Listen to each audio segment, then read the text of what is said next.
Olá, boa noite, meus irmãos e meus amigos. Que a graça e a paz do nosso Senhor Jesus Cristo esteja sobre a vida de cada um de vocês. Meu nome é Marli Moura, eu sou missionária da Igreja Batista Novo Horizonte, Natal, RN, e estou aqui com você mais uma vez para meditar acerca da Palavra de Deus. Você já entrou em uma caverna? Já visitou aí alguma caverna ou gruta? Existem algumas cavernas e grutas famosas aqui no Brasil, né? A Caverna do Diabo, lá em São Paulo, a Gruta de Maquiné, em Minas Gerais, Chapada Diamantina, na Bahia, Grutas de São Miguel e do Lago Azul, no Mato Grosso do Sul, e a Serra de Capivara, em Piauí. A gente tem aí essas grutas, né, e cavernas, né, que são consideradas uma das mais bonitas, né? Mas talvez eu falando acerca disso, você deve ter se lembrado aí de alguma outra muito bonita que você já visitou. As cavernas, né, atualmente, né, elas servem aí para visitação ou um abrigo temporário em alguma eventualidade. Mas mesmo sendo abrigo, ela preserva esse caráter temporário, né? E esse caráter temporário tem que prevalecer. Você deve se recordar, alguns anos atrás, creio que em 2018, quando um treinador, né, e 12 meninos de um time de futebol ficaram presos aí numa gruta lá da Tailândia, né, que houve aí uma mobilização, foi uma tragédia que mobilizou aí muitas pessoas, muitos países, né, virou aí uma operação internacional aí de resgate, virou até um filme, né, 3 Vidas, o Resgate, parece que do ano de 2022. Então, essas 13 pessoas ficaram presas aí em uma gruta, em uma caverna, né, lá na Tailândia, por mais de 2 semanas. Foi uma mobilização internacional. E algumas semanas eu tenho pensado na história do profeta Elias. Em especial no momento mais crucial, pelo menos no meu entendimento, da sua vida. Naquele momento em que ele foge e fica isolado em uma caverna. E por que mais, na minha opinião, né, porque mais crucial, ele enfrentou grandes batalhas, grandes lutas, fez muitas coisas, mas fez sempre aí numa direção, naquilo que ele sabia que Deus estava direcionando, mandando fazer, e ainda que pese a importância, o grande desafio, ele estava lá tranquilo e seguro. Eu vejo que esse momento aqui da caverna é um momento mais crucial da sua vida, porque ele se sente só, desamparado aí, sem razão, sem propósito de vida. Então, nesse momento aí ímpar da sua vida, de dores angustiantes, de depressão, de pavor, é nesse lugar onde ele queria se esconder do mundo, se esconder de Deus e até dele mesmo. Ele escolhe aí uma caverna para ser o seu fim. Mas é nessa caverna que Deus escolhe para um recomeço, para que ele tivesse, e foi um lugar aí de ressignificação da missão do profeta, do propósito dele. Então ouça, preste atenção. Cavernas e desertos são lugares de ensinamento, mas não são um lugar para você viver. Da caverna, Deus chama Elias para a vida e mostra que o fim da missão é Ele, Deus, quem determina. Ele ouve as queixas lá do profeta, mas mostra a Elias que aquelas queixas são infundadas. Que ele, Deus, e são infundadas por quê? Porque ele, Deus, não perdeu o controle de nada. A história continua, permanece nas suas mãos. Quando eu olho para esse episódio aí da vida de Elias, eu me remeto aí ao tema da missão, de missões mundiais desse ano, né, de 2023, que dizia, vamos completar a missão. E eu imagino aí, né, e já são pregações minhas, né, Deus dizendo para o profeta, sai dessa caverna, meu filho, desse lugar escuro, sombrio, que você escolheu para ficar. Vamos aí completar a missão. Venha para a luz, onde há cura, libertação, fortalecimento. Talvez seja isso que Deus quer dizer para você nesta noite. Saia desse lugar escuro que você escolheu ficar. Venha para a luz, para a minha presença, onde há cura, libertação, fortalecimento e ressignificação da missão. Você olhando para a Bíblia, né, a história, né, do profeta Elias vai começar ali no capítulo 17 e vai até o início, né, 1 Reis 17, vai até o início ali de 2 Reis.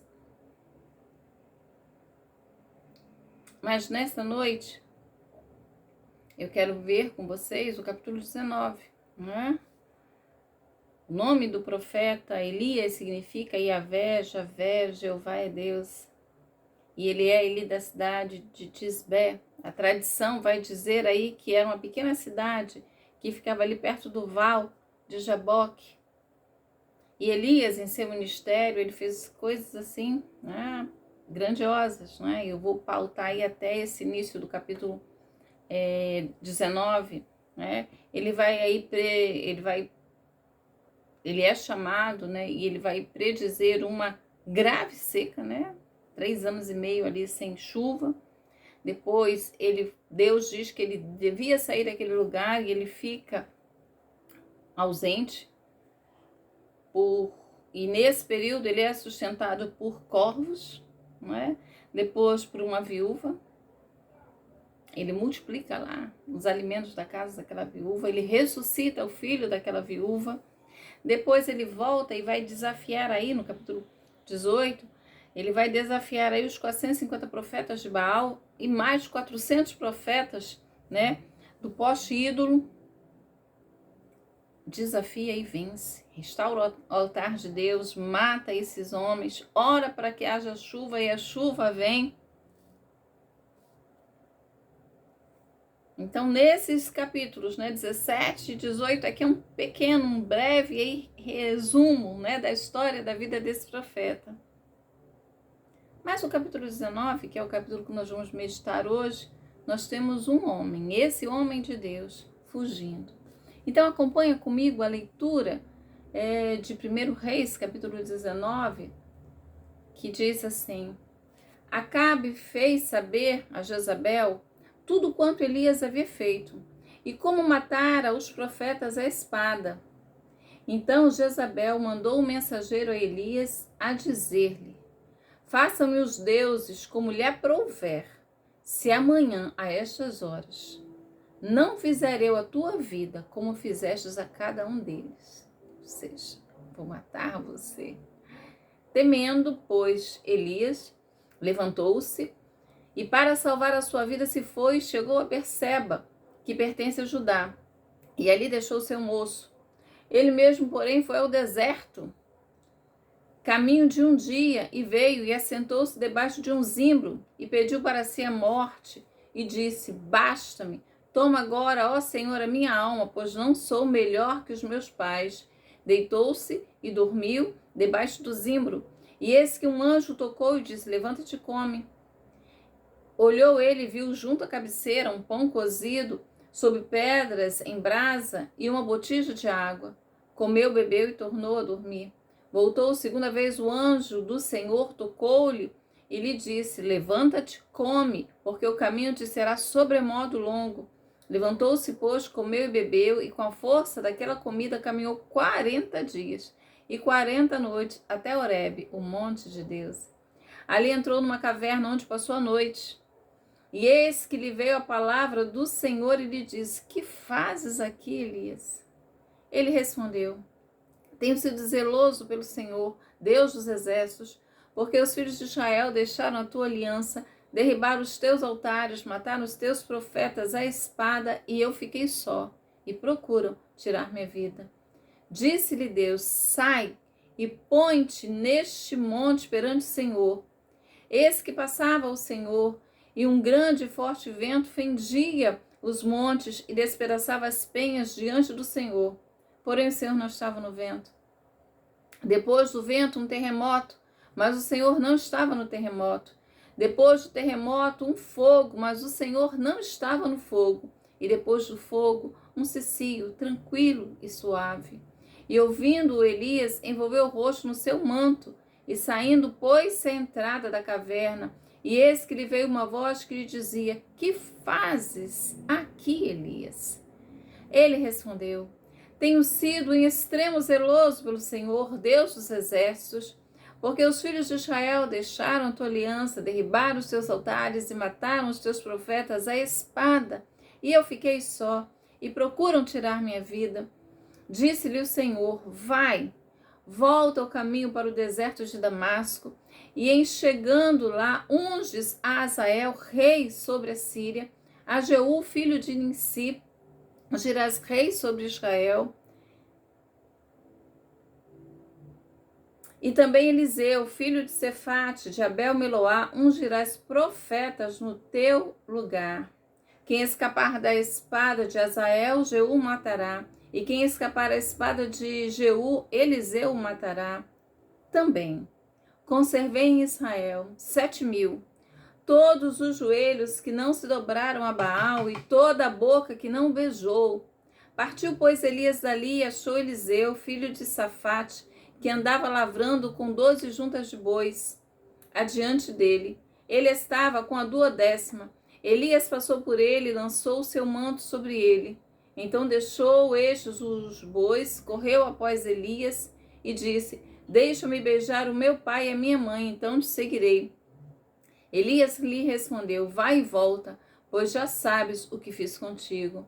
Voltou Eliseu de seguir Elias, tomou a junta de bois e o imolou, e com os aparelhos dos bois cozeu as carnes e as deu ao povo, e comeram. Então se dispôs e seguiu Elias e o servia. Eu li todo o capítulo 19 de primeiro Reis, né? Então, o ministério desse profeta vai estar registrado ali, né, no livro dos reis de Israel, né, do capítulo 17 de 1 Reis até 2 Reis, do capítulo 2. Né? E seu ministério vai começar aí sem muita introdução. E termina aí quando ele, né, quando é descrita a sua ascensão aos céus. Elias, ele profetizou aí numa época muito difícil da história ali de Israel, do ponto de vista religioso. Né? No tempo de Elias, a gente tem aí o Reino do Norte já numa posição econômica muito melhor, os reinos separados, e aí ele vai começar aí o seu ministério em meio aí a uma crise religiosa aí muito forte.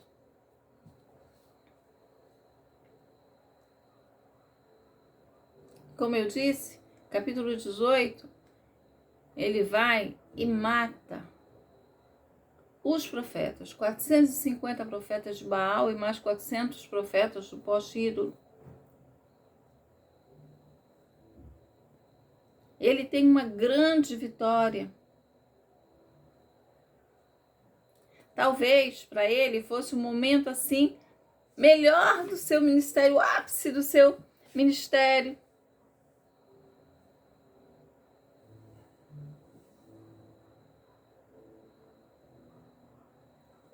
Mas com a morte desses profetas não vem aí um avivamento espiritual.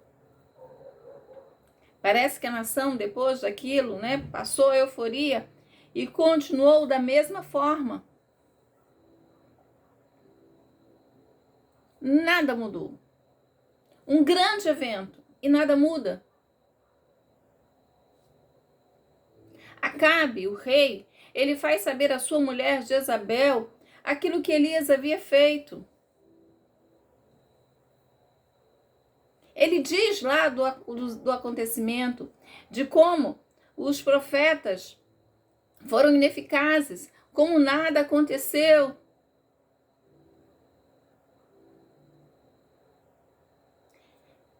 Ela sabe exatamente aí de como Deus responde. Mas não houve no coração dela nenhum tipo de mudança, nenhum tipo de arrependimento, nada que fizesse com que a adoração a Deus voltasse, nem nela, nem no coração do povo.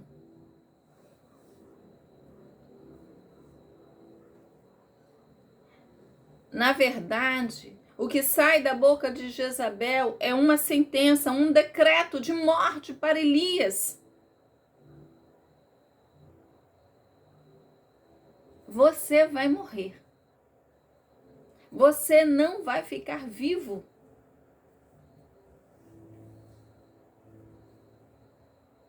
Então parece que aquela grande vitória lá no Monte Carmelo se torna numa grande decepção. Parece algo infrutífero.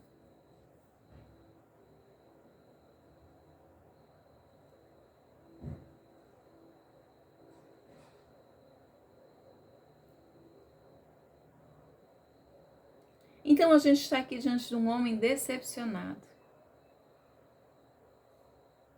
que olha para o seu trabalho e parece que ele foi em vão. Nada mudou. Tudo permanece do mesmo jeito. O povo logo se esquece daquele momento e continua levando a sua vida da mesma forma.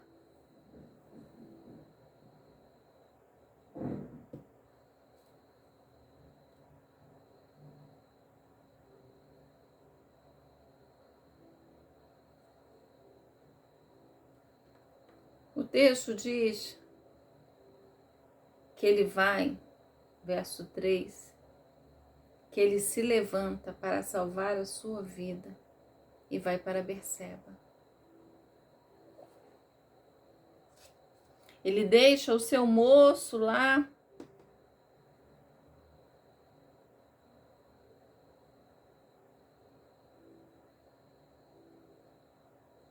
e segue. Você vai ver que ele está aqui debaixo de um zimbro, né? E ele pede a morte aí. Aí você pode mandar, se ele queria morrer, por que não ficou lá? Pelas mãos do Senhor, não pelas mãos de Jezabel. Talvez esse aí fosse o pensamento dele. Ele vai aí para debaixo de um zimbro.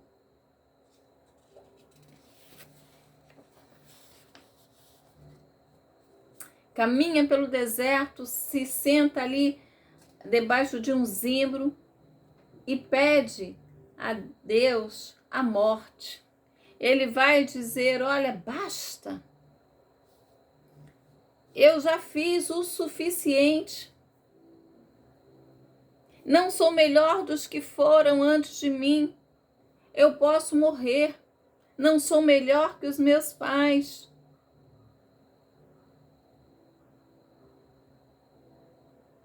E dorme. Mas um anjo, amando de Deus, vai levar para ele comida, pão e água. Levanta-te e come. Deus deu a Elias ali um pão cozido sob brasas, uma botija de água. Ele come e volta a dormir. Mas novamente é tocado e manda, olha, coma, porque você vai caminhar. E ele come, e ele vai dali até o monte Horebe, o monte de Deus, ele caminha aí 40 dias.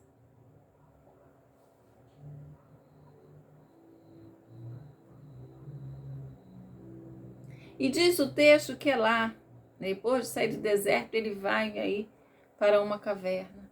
E é lá que ele vai dormir, entrar, passa a noite ali. E o Senhor vai fazer uma pergunta a ele. Elias, que fazes aqui, Elias? E ele vai contar para Deus por que ele está ali. Ele vai dizer que ele foi zeloso.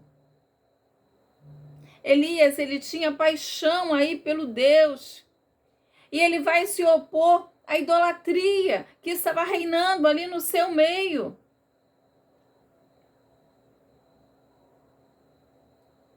Mas quando ele olha, ele acredita na sua depressão. Ele acredita que ele estava só. Que somente ele era fiel a Deus.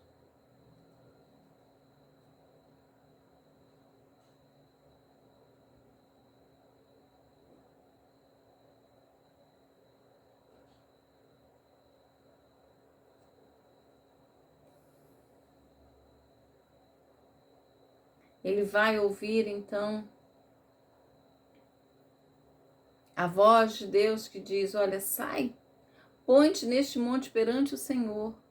E eis que passava o Senhor, e ele vai ver aí alguns elementos que são mencionados aí no versículo 11, né? Que para sinalizar aí a presença de Deus, vento, terremoto, fogo, depois aí uma brisa, um cicio suave.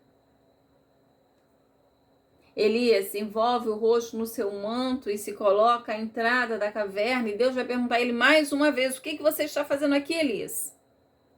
Ele vai contar de novo. Tenho sido zeloso. Os filhos de Israel deixaram a tua herança, a tua aliança, derribaram os teus altares, mataram os teus profetas e eu estou só. E agora estão querendo me matar.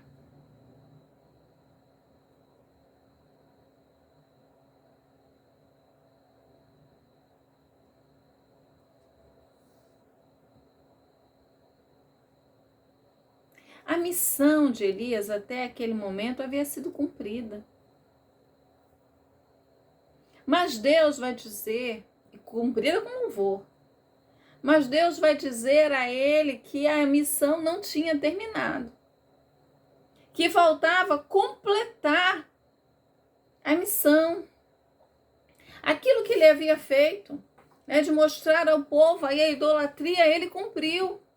Mas havia agora uma missão, a continuação desta missão. A missão dele tomaria aí um outro rumo.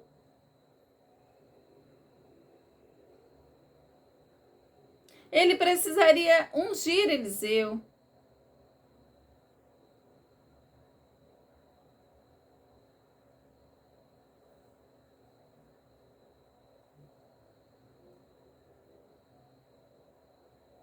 E Deus diz para ele que não perdeu o controle de nada.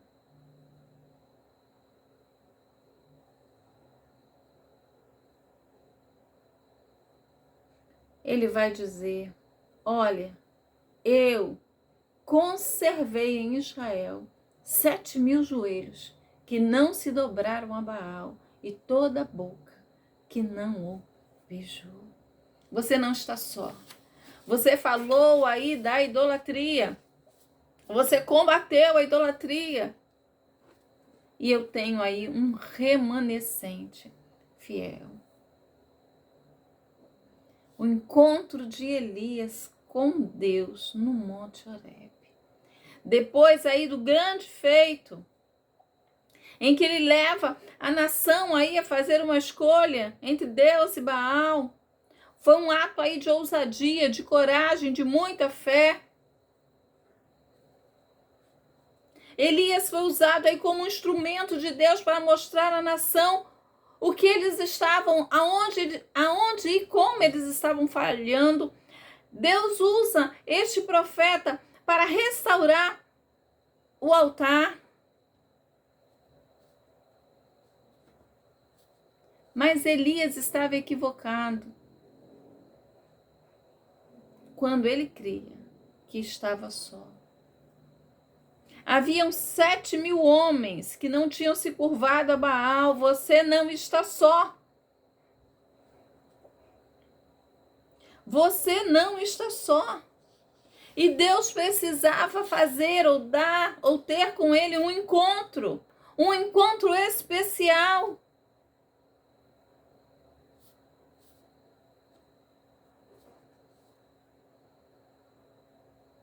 Ele se sentia ameaçado, com medo, foge, desanimado ou depressivo, ele queria morrer. Mas Deus cuida dele, Deus dá alimento. Deus cuida daquele profeta cansado.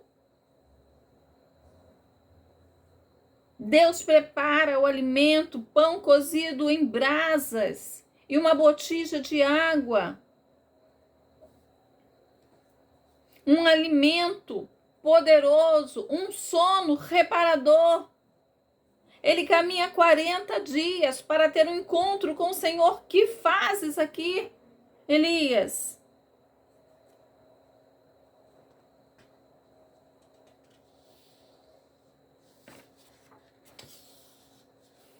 E quando ele percebe que a missão continua e que é algo que ele pretende, deve ainda completar, que havia coisas para ele fazer, ele desce do monte e cumpre. Ele unge a Eliseu em seu lugar, que estava lá lavrando as 12 juntas de boi. Ele desarmou os sírios diante de Israel. Ele lavrou aí uma sentença contra o rei Acabe. Ele disse o que aconteceria com Jezabel. 102 homens são consumidos pelo fogo. Ele vai profetizar aí a ruína e a morte de Jorão, rei de Judá. E depois que ele completa a missão, aí sim, ele é levado aos céus numa carruagem de fogo. E no seu arrebatamento, Eliseu fica em seu lugar. É o seu sucessor. Se você olhar para isso, você vai perceber que o Senhor permite que ele vá até o Monte Horebe, para que as forças dele fossem renovadas, para que a sua missão fosse ressignificada. E o que é que essa história de Elias tem a ver com você? Deixe-me dizer uma coisa. Tal qual Deus fez com Elias, ele faz com os seus servos hoje. Então, por mais que um servo dele esteja em dificuldade nessa jornada, ele precisa crer, ele precisa saber que Deus jamais o desampara. Deus sempre vai estar disposto a fornecer o alimento de que precisamos. Todo cristão, em um ou outro momento, vai passar pelo deserto, ou pela caverna, ou por ambos.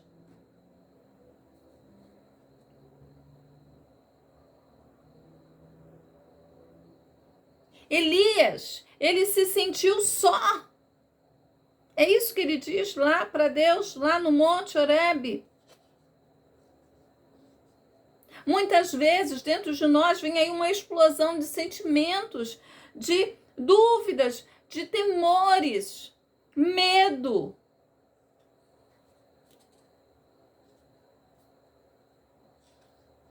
Mas nós precisamos crer que o Senhor está cuidando de cada um de nós e que a cura virá.